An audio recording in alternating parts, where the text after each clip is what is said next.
Bonjour à toutes et à tous. À la une de l'actualité, le décès d'un enfant de 28 mois à Chavagny-en-Paillé. Le jeune garçon a succombé à un arrêt cardiaque hier matin. Selon l'ARS et la préfecture de la Vendée, le décès a été constaté à 9h25, soit 1 heure après le premier contact entre la maman et le SAMU. Une enquête administrative a été ouverte pour savoir si ce drame est lié aux difficultés de joindre les secours en raison d'un dysfonctionnement national des numéros d'urgence constaté mercredi soir et jeudi matin. Écoutez Jean-Jacques Coiplet, le directeur régional de l'ARS. La maman a indiqué avoir tenté d'appeler pendant 1 heure le 18, puis le 15, mais sans succès. Et après avoir essayé cela, elle a pu appeler le numéro de secours à 10 chiffres. J'ai décidé de diligenter une enquête administrative afin de poursuivre les investigations sur cet événement. Et une enquête judiciaire pourrait également être ouverte. Le CHD de La Roche-sur-Yon a signalé les faits au procureur de la République. Dans le reste de l'actualité, ce samedi 5 juin, c'est la journée mondiale de l'environnement. En France, un décret prévoit désormais la fin de l'impression systématique des tickets de caisse d'ici à 2023. Mais certaines enseignes ont déjà pris les devants, comme le groupe Système U qui le propose au niveau national depuis quelques semaines. D'autres marques comme Leclerc misent sur la fin des prospectus papier dans les boîtes aux lettres. Les précisions d'Alexia Janet. Voilà un bout de papier que nous connaissons tous et qui finit la plupart du temps au fond de la poubelle ou dans la nature. Depuis le mois d'avril, cette grande surface n'imprime plus les tickets de caisse. Seuls les clients qui le demandent peuvent en obtenir un. Pour parler du magasin de La Roche-sur-Yon, le ticket de caisse à l'année, c'est environ 1 million de tickets. Sur une moyenne de tickets de 25 cm environ, si on compte le ticket de carte bancaire avec, ça fait rapidement 250 000 km de tickets par an qui seraient évités d'être imprimés. Voilà, c'est simplement un cumul de papier qui ne sera plus imprimé, donc plus produit non plus, et non pollué si c'est déposé un peu partout, comme on peut voir un peu partout en France. À la place, le ticket est envoyé par mail, une initiative qui séduit quelques clients, surtout parmi les jeunes générations. Je préfère les laisser parce que soit ils traînent, on les jette par terre, ou alors les 3/4 des gens les jettent à la poubelle. Surtout quand vous avez 2-3 articles, je ne vois pas trop le nécessaire de le prendre. Mais ce type de démarche n'est pas toujours rentable. Quelques kilomètres plus loin, à Luçon, dans une autre enseigne, le directeur a fait le choix de ne plus distribuer de prospectus dans les boîtes aux lettres. Une démarche qui relève du défi, puisque ces prospectus représentent 10 à 12% de son chiffre d'affaires. C'est un vrai défi économique puisque si par hypothèse nos clients nous abandonnaient, nous devenaient infidèles au prétexte qu'ils n'ont pas dans leur boîte aux lettres ce format papier, c'est jusqu'à 10 à 12% du chiffre d'affaires qui pourrait être en jeu.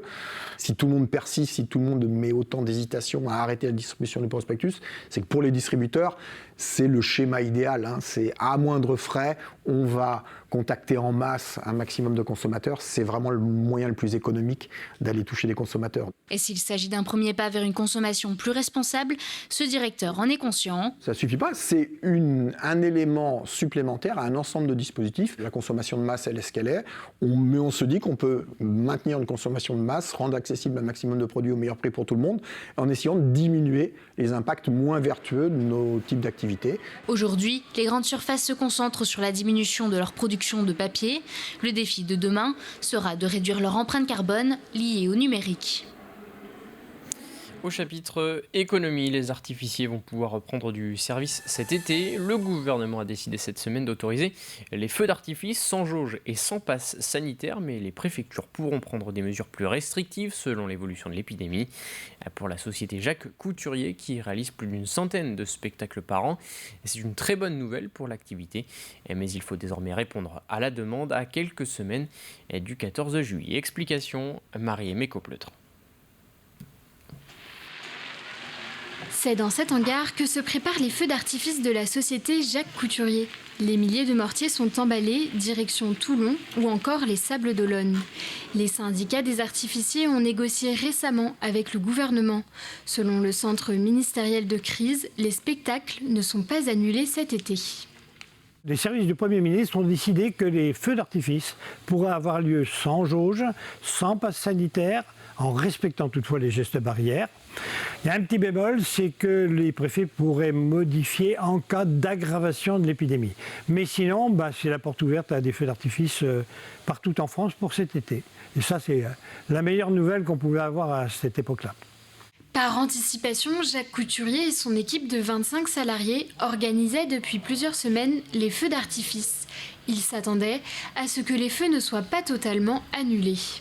Cette nouvelle qui vient de tomber a induit des comportements différents. C'est-à-dire que des villes qui avaient annulé nous disent maintenant il faut qu'on fasse ce feu d'artifice parce que nos estivants ne vont pas comprendre qu'il y ait des feux d'artifice dans des villes et que nous, on ait renoncé à le faire. Donc ça crée une situation un peu compliquée pour nous parce qu'il faut prévoir ce que nous n'avions pas prévu. Mais on s'y était un petit peu préparé, on avait fait comme si.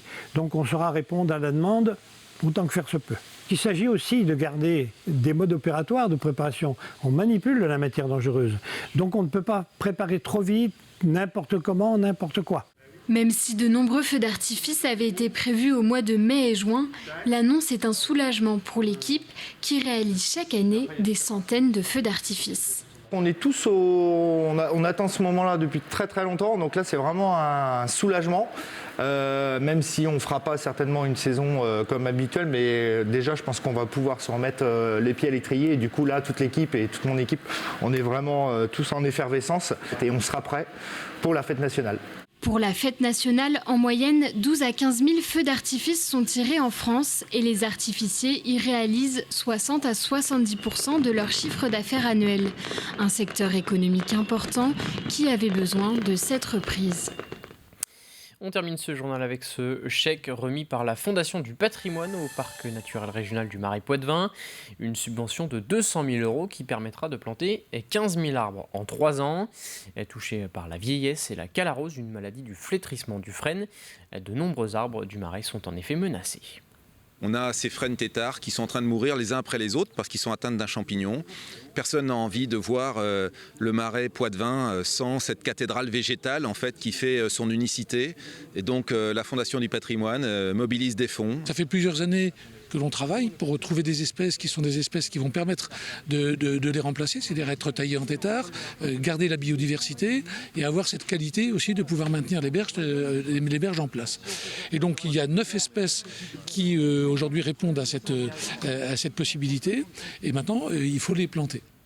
C'est la fin de cette édition, rendez-vous à 18h pour un nouveau point sur l'information.